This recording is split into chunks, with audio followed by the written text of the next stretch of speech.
ایک آدمی ہر مہینے ایک بیکاری کو 1000 روپے دیا کرتا تھا۔ یہ سلسلہ پورے 1 سال تک چلتا رہا۔ پھر ایک دن اس نے بیکاری کو 750 روپے دیے۔ بیکاری کو یہ بات عجیب لگی، مگر اس نے دل میں کہا 750 روپے کچھ نہ ہونے سے بہتر ہے، اور چلا گیا۔ اگلے مہینے اس آدمی نے بیکاری کو 500 روپے دیے۔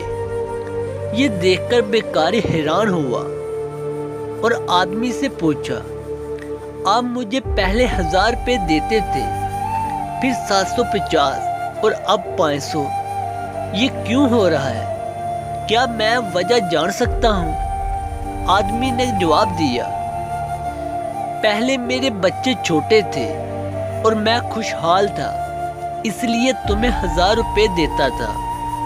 پھر میری بیٹی بڑی ہو گئی اور یونیورسٹی میں داخل ہو گئی، اور یونیورسٹی کے اخراجات زیادہ ہے، اس لیے میں نے تمہیں 750 روپے دینا شروع کیا۔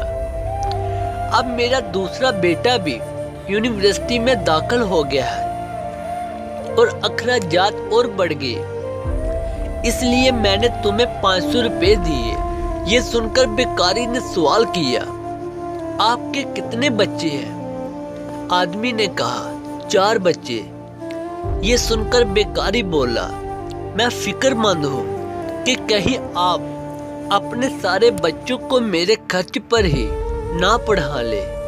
بعض اوقات ہمارے احسان کو لوگ اپنا حق سمجھنے لگتے ہیں، نہ کہ ہمارے کرم یا مہربانی۔